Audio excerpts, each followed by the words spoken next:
The night was cold and quiet. Jack stood at the edge of the forest, holding a warm cup of coffee in his hands. He was a forest ranger, living alone in a small wooden cabin deep inside the woods. His life was peaceful but lonely. No visitors, no phone calls, just him and the trees. Sometimes he talked to himself just to break the silence. But that night, something strange happened. A flash of blue light cut through the dark sky like a knife. It wasn't a plane, it wasn't a star. It was too fast and too close. Then came the sound, a loud, thunder-like boom that shook the ground under his feet. Jack dropped his cup, eyes wide. "What the hell was that?" he whispered, grabbing his flashlight and coat. He followed the sound into the forest, moving quickly between the trees. Leaves crunched under his boots, and the wind whispered like a warning. After walking for 10 minutes, he saw it, a huge crater, glowing with a soft golden light. The trees around it were broken and burning slowly. Smoke filled the air, mixed with the smell of hot metal and something sweet. Jack stepped closer, holding his breath. Then he saw movement. At the center of the crater was a small figure, sitting silently, knees hugged to her chest. She was not human. Her skin was pale blue, almost glowing, and her hair looked like silver threads flowing in the wind. Her eyes were big and shining, full of fear. Jack stopped in shock, unsure if he was dreaming. She looked at him, not moving, not speaking, just watching him with those glowing eyes. He raised his hands slowly, showing he meant no harm. "It's okay," he said softly. "I won't hurt you." The girl didn't answer, but she didn't run either. She seemed scared and weak. Shaking from the cold, Jack took off his coat and walked slowly towards her. He wrapped it around her small body and helped her stand. She was light as a feather, and her feet were bare and bleeding. Without a word, he carried her back through the woods, looking around to make sure no one saw them. Back at his cabin, he placed her gently on the couch. He turned on the heater, brought her water, and sat down across from her. Watching, she looked around, touching the couch, the lamp, the wooden floor. Everything was new to her. Jack tried to speak again. "Can you understand me?" The girl looked at him and blinked slowly, but still didn't speak. He sighed, unsure what to do next. "She's not dangerous," he thought. "She's just lost." The girl curled up on the couch and soon fell asleep. Jack sat by the window, watching the sky where the crash had happened. He had so many questions, but no answers. That night, he couldn't sleep.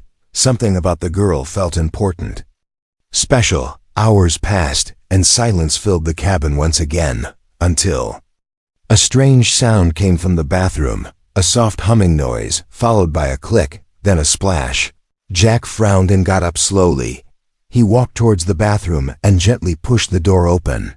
His eyes widened in shock. The girl stood there calmly, looking at him without shame. In the toilet, instead of waste, there were glowing gemstones, red, green, blue, and gold. They sparkled like diamonds, shining in the dim light. Jack's mouth opened, but no words came out. He stared at the jewels, then at her, then back again. She tilted her head and said her first words, in a soft musical voice. "Is this normal here?" Jack stepped back, speechless, heart pounding. He looked into her glowing eyes and asked, almost afraid of the answer, "What are you?" The girl just smiled gently, then walked past him like nothing was strange. Jack stood frozen in place, the bathroom door swinging slowly behind him. He turned and looked again at the glowing jewels. He picked one up. It was warm and humming slightly, real, beautiful, and powerful. His hands trembled, not from fear, but from the weight of what he had just discovered. Jack whispered to himself, voice shaking, This changes everything." Jack couldn't sleep that night, not because of fear, but because of the glowing red jewel he was holding in his palm. It was real, warm, and humming like a small heartbeat. He kept staring at it, again and again, trying to tell himself this wasn't a dream, but deep inside, he knew life had just taken a turn into the unknown. In the morning, the girl sat quietly at the kitchen table. She was wearing Jack's oversized hoodie, sipping warm water from a cup. Her silver hair glowed in the sunlight that passed through the window. Jack didn't say anything for a few seconds. He was still trying to figure out how to talk to a girl who literally pooped jewels. She looked up and said, "Why are you scared?" Jack blinked. "I'm not scared, just confused." The girl placed the cup down gently. "On my planet, this is natural." Jack leaned forward, still holding the red gem. "This came from you, right?" She nodded. "Yes, every time I eat, my body turns waste into this." Jack rubbed his eyes. "That's not waste. That's a ruby, a big one." She tilted her head. "Is that good?"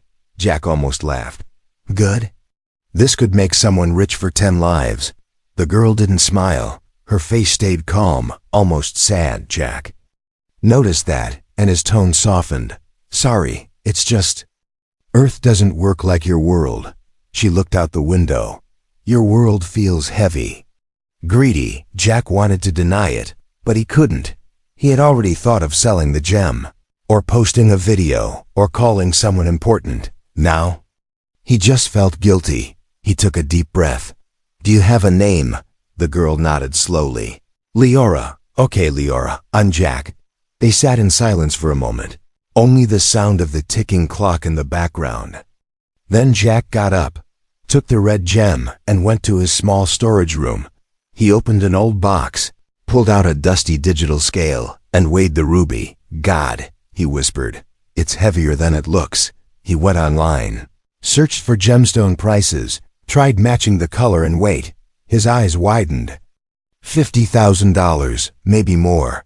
He stared at the screen for a long time, then looked over his shoulder. Leora was sitting where he left her, calm, quiet, almost like a statue.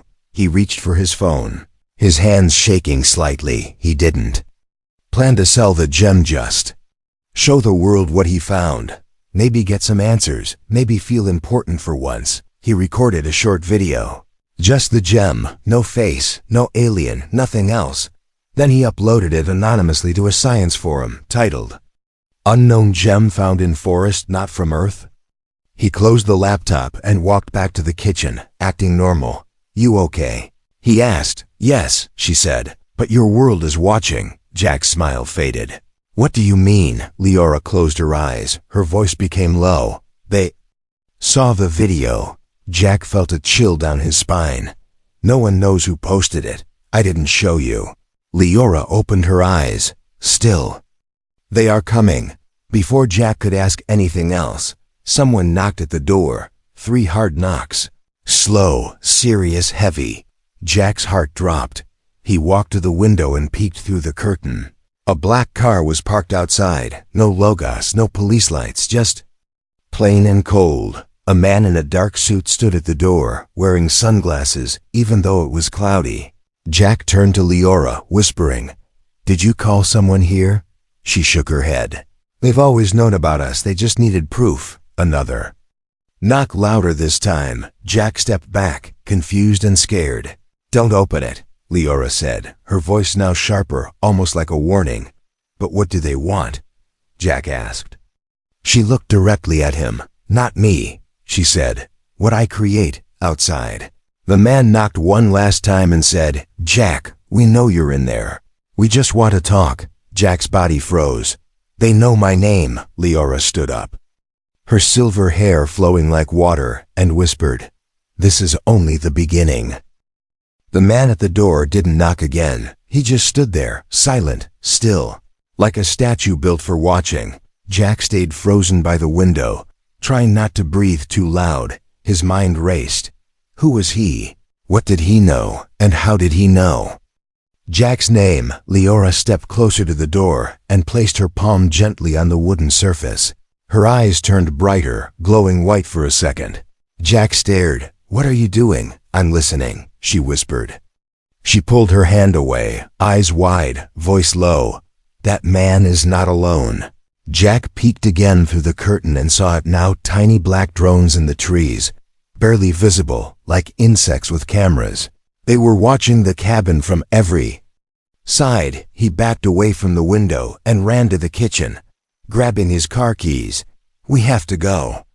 he said quickly. Now Leora didn't ask why. She just nodded and followed him out the back door. They ran through the trees, careful not to step on dry leaves, not to breathe too loud, but Jack could feel it. They were being followed. They reached his old pickup truck, hidden under a green tarp behind the hill. He threw the cover off, jumped into the driver's seat, and turned the key. The engine roared. But the forest didn't echo. It was too quiet, too still. Leora sat beside him, hugging her knees, looking at the sky. "They're not human," she said softly. Jack frowned. "What?" "The man at the door," she added. "His body is human, but his energy is not." Jack didn't know what to say to that, so he just pressed the gas and drove fast, heading away from the town, away from lights, away from watchers. They didn't speak for miles, just the sound of the road under the wheels. Finally, Jack pulled over near an abandoned gas station far from the highway. He parked behind a broken wall, turned off the engine, and exhaled deeply. "Okay," he said. "Time to talk." Leora nodded, her voice low. "On my planet, I was not special. I was one of many," she continued. "But our bodies produced jewels, and we were kept in locked houses, only fed to be used." Jack looked at her, horrified, like machines. "Yes," she said. "We escaped, some of us, but few made it this far." Jack leaned back in his seat, trying to process everything. "So the gem I found was part of your body's process?" She nodded. "We don't feel pain, but every gem takes energy. We grow weak. And the ones at my door, they know this." She looked straight into his eyes. "Yes, and they want it." Jack ran his fingers through his hair. "They think I'm hiding something priceless." "You are," she said calmly, "but not a gem me." Silence filled the truck. Then Jack heard a beep. He looked down. His phone had just received a message. Unknown number, no contact name, just 2 words. "We see you." Jack dropped the phone and started the engine again. They drove north, no GPS, no maps. Just instinct. He remembered an old survival cabin in the mountains where no signal ever reached. As the truck climbed the hills, snow began to fall lightly. The world around them looked peaceful, but Jack felt the eyes still watching. At nightfall, they reached the cabin, small, wooden, forgotten by time. Jack opened the creaky door and stepped inside. The air smelled like dust and cold memories. Leora walked in slowly, placed her hand on the wall, and said, "It's safe here. For now." Jack lit a small fire, and they sat close to it, wrapped in silence. He looked at her again, studying her face, her eyes, her glow. "How many of you are out there?" he asked. "More than you can count," she said. "But only a few." "Like me," Jack blinked. "What do you mean?" Leora looked at the fire and whispered, "I'm not just a jewel bearer. I'm a signal." Before Jack could ask what that meant, she stood up and walked to the window. She pointed at the night sky. 1 star was blinking, oddly too regular, too perfect. "That," she said, "is not a star." Jack stared in silence as the blinking grew faster. A shiver ran down his spine. Leora turned and said with a calm voice, "They're not just coming for me. They're coming for your planet." Asterisk. The fire had almost died, but Jack was still awake. He sat on the floor, staring at the last red jewel in his hand, turning it slowly between his fingers. Each time the light hit its surface, a memory replayed. In his mind, the crater, the bathroom, the message, "We see you." But it wasn't fear that kept him awake now. It was a strange feeling of guilt, like he had been given something powerful and didn't deserve it. Behind him, Leora stood by the window, still watching the fake star blink in the sky. She hadn't moved for hours. Jack finally asked, "You said you're a signal. What does that mean?" She didn't turn, just spoke softly. "On my planet, I was born with a light in my core. It sends waves across space. Only others like me can hear it." Jack frowned. "So you're like a beacon?" She nodded slowly. "Yes, when I feel safe. Others hear me, they come." Jack sat up straighter. "Others like you, more jewel bearers?" "No," she said. and turned to face him, others like me. Survivors. She walked to the fire, sat across from him, and looked into his eyes. I never told you the full truth, she said, because I wasn't sure I could trust you. Jack didn't respond, but the silence said enough. Leora took a deep breath, then began. Our species was once worshipped. Not for our power, but for what we produced. Our jewels were sacred. Until they were seen as money. Her eyes dimmed as if her memories hurt her. Other alien races. And even some humans found us. They made farms, she whispered. Gem farms. Where our kind were fed like animals, kept in chains, forced to produce until their bodies collapsed. Jack felt sick in his chest. That's insane. Leora looked at the jewel in his hand. Each one of those came from pain on my world. Jack slowly put it down, like it had burned him. I was lucky, she said. I escaped alone, through a wormhole we didn't control. I landed here by accident. Jack was quiet for a long time. Then he asked something he had been holding in his mind since part 1. If your people were so valuable, how did no one on Earth know about you before? Leora looked outside, her eyes sharp now. Because they did. A long time ago. Jack leaned forward. What do you mean? There are old stories, hidden documents, things your governments keep locked away, she said. A few humans knew. And they kept it a secret. Jack's heart beat faster. Why? To wait, she said simply. To wait for one of us to return. Suddenly, the cabin lights flickered, and a low hum filled the air. Leora stood quickly, eyes glowing bright. Blue now. They found us, she said. Jack jumped to his feet. How? They were tracking my signal. The fake star was not just watching, it was listening. Outside, something moved in the dark, not footsteps, but silent shifts in the snow, like shadows crawling. Jack grabbed his flashlight and pointed it through the window. No movement, only trees. But something felt off. Then a loud bang echoed from the back of the cabin. Jack rushed to the back door, Leora right behind him. He opened it slowly, his hands shaking. Nothing, just snow, wind, and silence. But then they heard it. A small voice.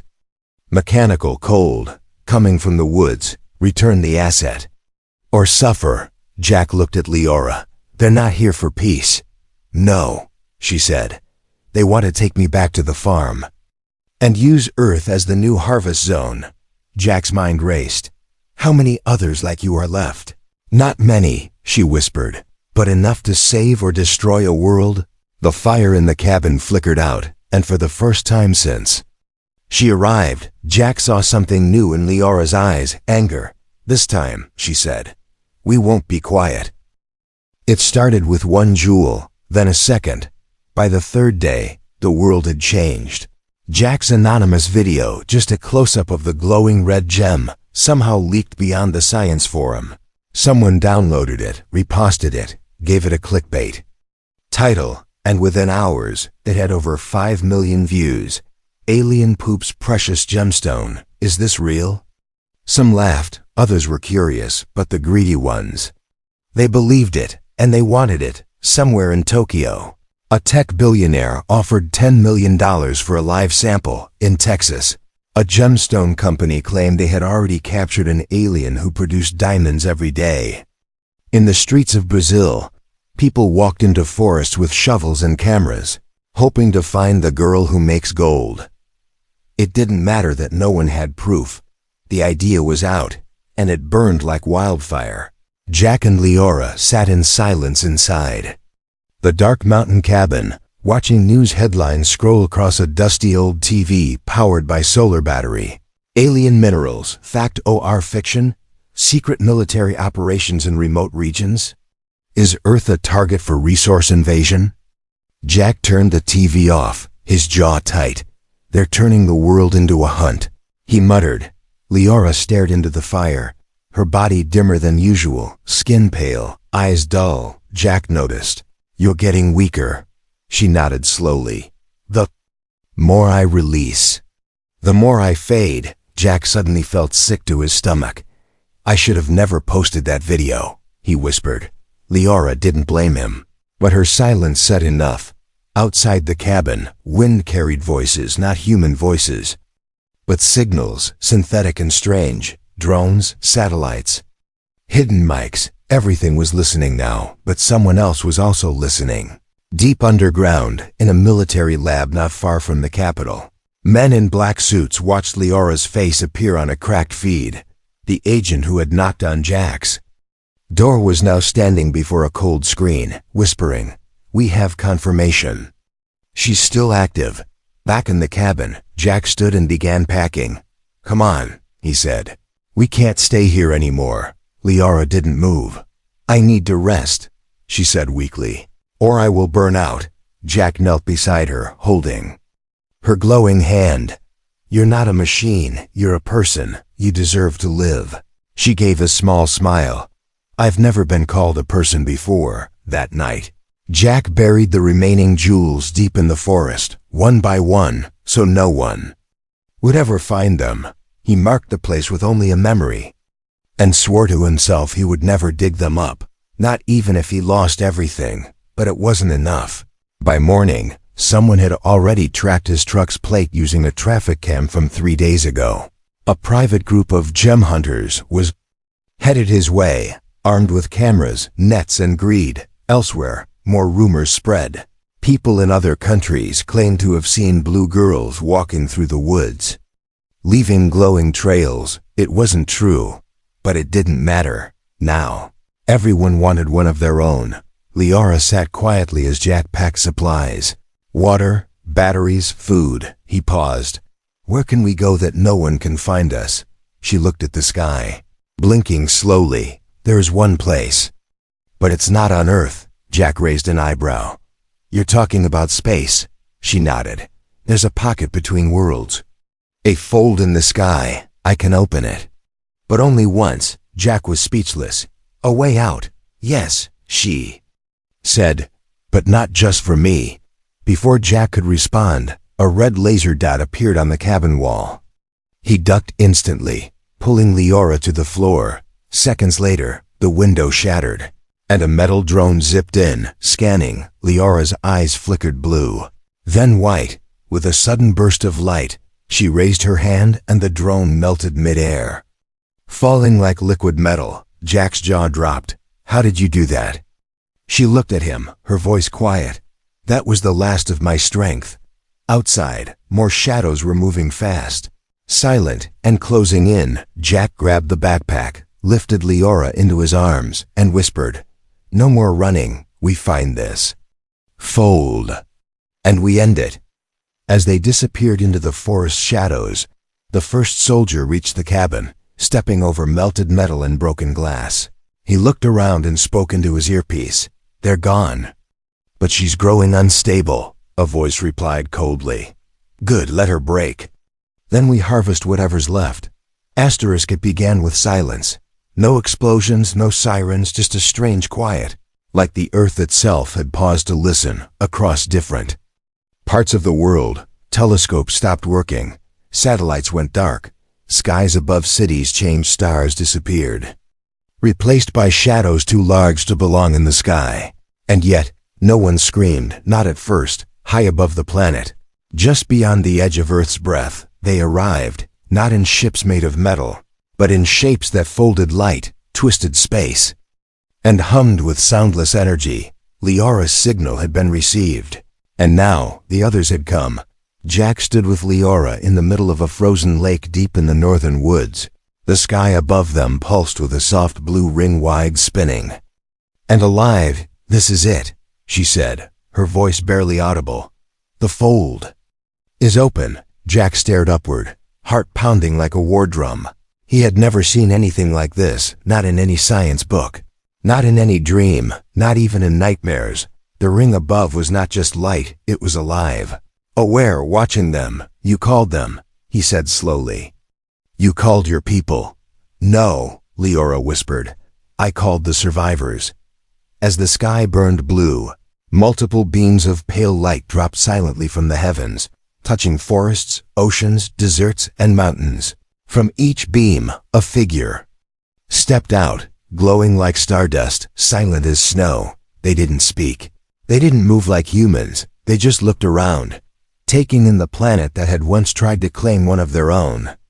Some humans saw this live, caught on shaky phone cameras, broadcasted across news stations and social media. "This is not a drill," screamed the headlines. "Aliens arrive, global response unknown. The sky is bleeding light." But governments knew better. They'd seen the signs, hidden the documents, waited for this moment. And now it was too late. In an underground control room, the man in the black suit watched the arrival feed, hands folded, voice calm. "They came for her," he said. "Let's give them a reason to leave." He pressed a red button, and miles away, soldiers loaded a weapon, one not meant to kill, but to capture. Meanwhile, Jack and Leora stood near the fold's edge, her body glowing brighter than ever. "I don't understand," Jack said. "Why now? Why all at once?" "Because Earth made its choice," Leora said. "Your people chose greed." "But I didn't," Jack snapped. "I tried to protect you." Leora touched his arm. "You did more than protect me, Jack. You believed me." From the woods behind them, branches cracked. Footsteps approached fast. Jack turned armed men with thermal gear and heavy weapons, moving like shadows with orders. "Run," he said, grabbing her hand, but she didn't move her body began floating, slowly, feet leaving the frozen lake. Light gathered around her like a shell, spinning, pulsing, alive. "I'm not running anymore," she said. Jack stepped back, shielding his eyes from the brightness.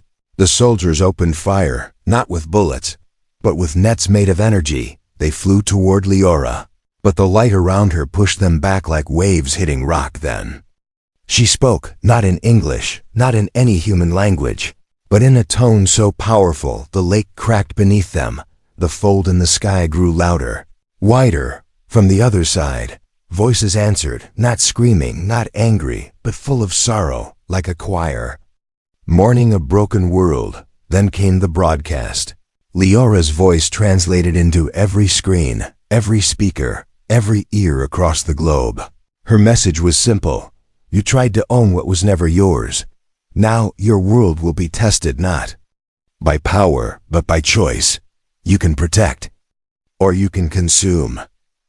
As her light filled the lake, Jack saw not a girl, but a symbol of everything Earth could lose or save.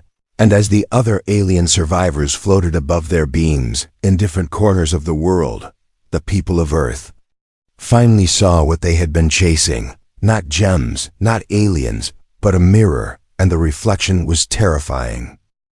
The world was holding its breath.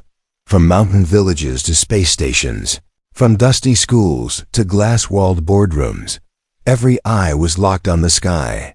The fold above Earth no longer flickered like a light. It pulsed like a heartbeat. Across the globe, floating figures of Leora's kind stood high above cities, forests, oceans, their eyes closed, as if listening to something deeper than sound.